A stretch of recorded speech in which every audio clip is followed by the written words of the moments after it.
E aí, pessoal, tudo bem? Eu sou o John, host do Teologicamente, o seu podcast de teologia. Ouça os meus episódios no Spotify ou na sua plataforma de podcast preferida.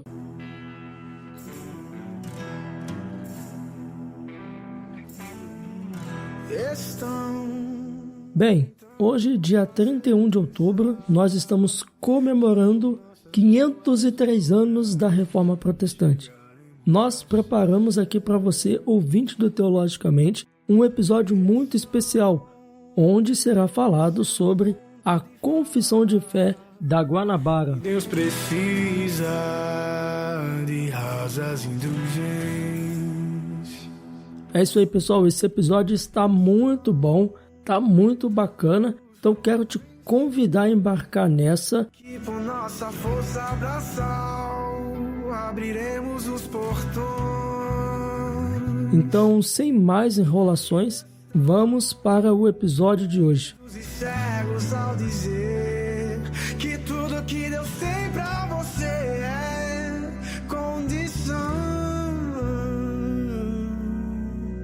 Quando sobe e prega o que não interessa e diz que ganha mais aquele que oferta mais. E a verdade onde está?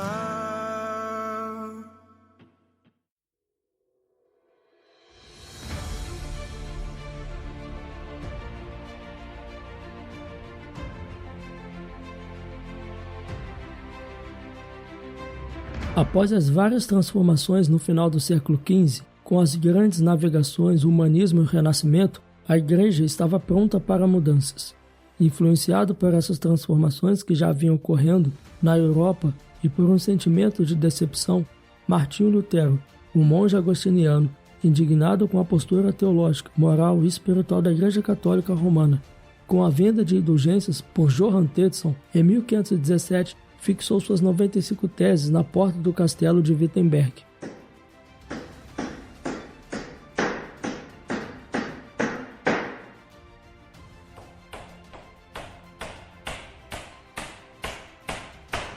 Este era um ato que convocava a Igreja para um debate e não para uma divisão.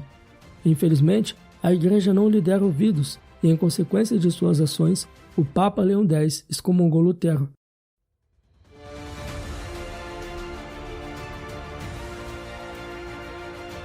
Mas pela graça de Deus, a reforma já havia iniciado.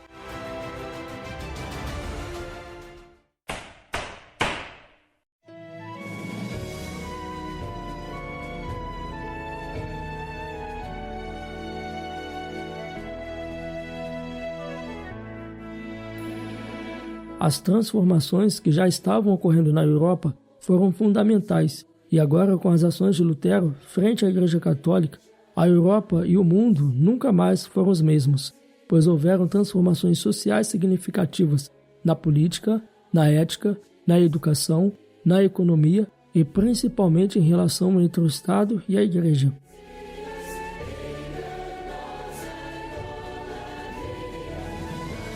E em seus desdobramentos, além da Alemanha, a reforma religiosa espalhou-se por vários países: Suíça, França, Inglaterra, Escócia, Holanda, Escandinávia, Polônia, Hungria, Espanha, Países Baixos, entre outros.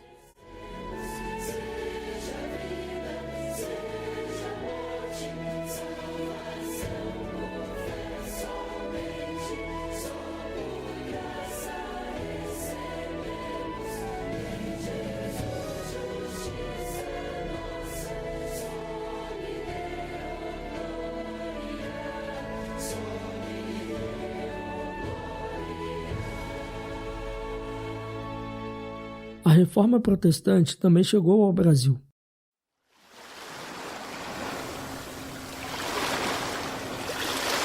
Porém, não restam dúvidas de que o Brasil foi colonizado por uma nação fortemente católica, Portugal.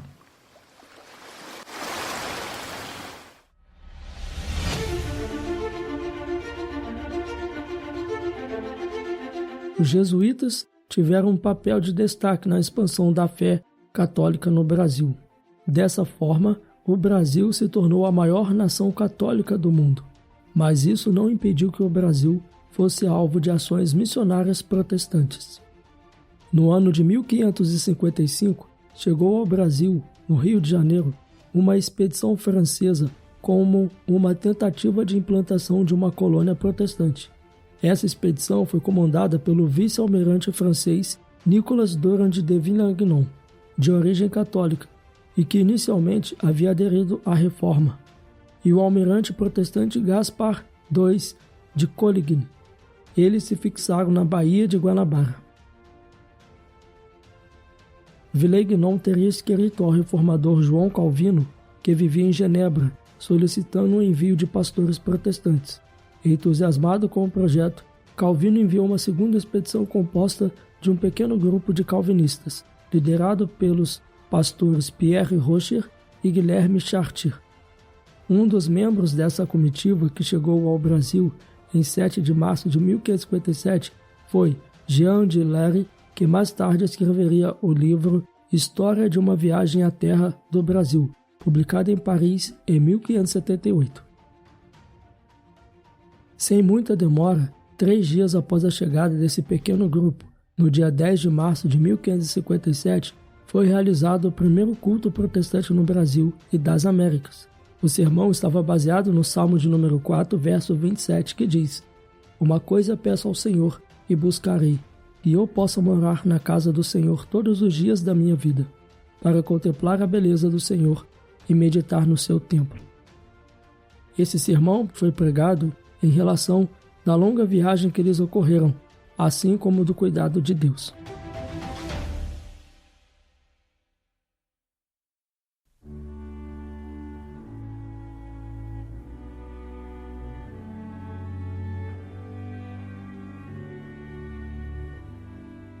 Lamentavelmente, pouco tempo depois da chegada de Jean Contact, Villagnon foi fortemente influenciado por este ex-dominicano. E dessa forma, passou a entrar em desentendimento com os pastores calvinistas acerca dos sacramentos e em vários pontos teológicos. Concordo plenamente com Paulo Ferreira quando ele diz em seu livro que Villagnon estava revelando seu verdadeiro caráter. Ele nunca havia se convertido à fé reformada. Em razão dessa divergência, Villagnon proibiu que os reformadores celebrassem a Eucaristia, pregações e, por fim, as reuniões de oração. E como era de se esperar, os colonos protestantes foram expulsos da pequena ilha e eles retornaram para Genebra em 1558, em um navio que estava indo para a França.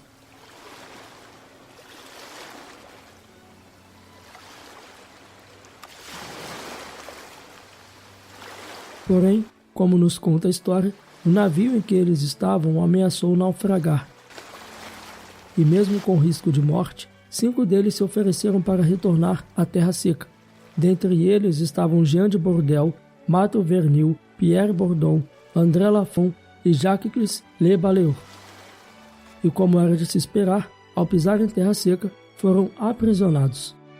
Villagnon lhes apresentou uma série de questionários teológicos e ordenou que estes homens respondessem sobre tais questões em um documento dentro de apenas 12 horas. Em razão disso, eles escreveram um documento que ficou conhecido como a Confissão de Fé da Guanabara. Este documento custaria suas próprias vidas. Uma curiosidade sobre este período, o professor de História Alex Monteiro comenta: um aspecto interessante é a própria forma de como a Confissão de Fé da Guanabara foi redigida, porque ao contrário das outras formas durante a história da igreja, onde pessoas que tinham a finalidade específica de construir os ensinamentos da igreja, de sistematizar a fé dos crentes, esses irmãos eram irmãos simples, irmãos que eram envolvidos com outras profissões, que não eram diretamente envolvidos com o ensino da igreja, mas que tiveram 12 horas em condições deploráveis, que eram as celas para a qual foram enviados pelo Villagnon, e por vezes, nos intervalos de tempo dessas 12 horas, o Villagnon descia para bater nesses irmãos. Então, além da pressão psicológica, da pressão emocional, eles teriam que lutar contra o tempo para redigir essa confissão de fé. Além de tudo, quando a gente olha para a confissão de fé, é muito organizada, muito bíblica, muito ortodoxa.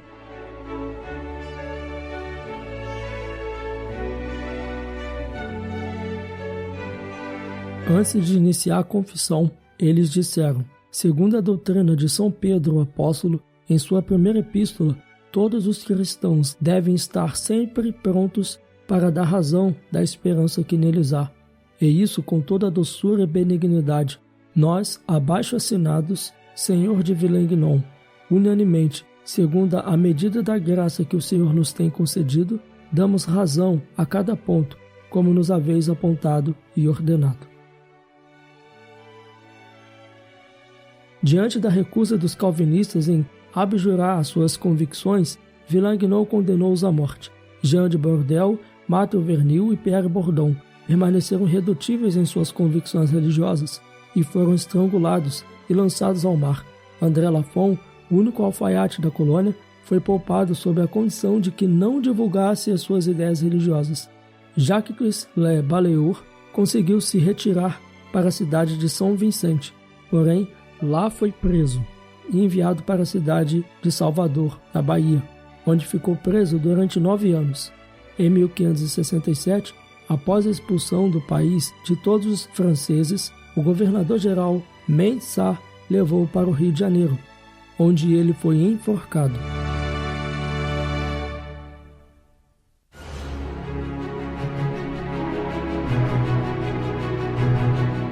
Foi dessa forma tão trágica que se encerrou o primeiro projeto de implantação de fé e de igrejas reformadas no Brasil. Contudo, apesar desse triste desfecho, a presença desses protestantes calvinistas em solo brasileiro foi importantíssimo. Este trabalho missionário na América Latina abriu portas para que outros projetos de evangelização de caráter protestante acontecessem em terras brasileiras, assim como em todo o mundo. A Confissão de Guanabara, ou Confissão Fluminense, é um importantíssimo documento para a história da Igreja no Brasil. Seu memorial se encontra na Escola Naval da Marinha, no Rio de Janeiro. Lá encontra-se, nas placas, os 17 parágrafos da Confissão. A Confissão, com seus 17 parágrafos, teria sido originalmente escrito em latim. Jean de Bordel pode ter sido seu redator, por ser o mais culto e preparado dentre os 5. A Confissão aborda a natureza do Pai, do Filho e do Espírito Santo, a volta de Cristo, a Santa Ceia, o batismo, o livre-arbítrio, imposição de mãos, casamento, divórcio, castidade, entre outros. Os autores dessa confissão frequentemente recorrem à autoridade dos apóstolos Cipriano, Ambrósio e Agostinho.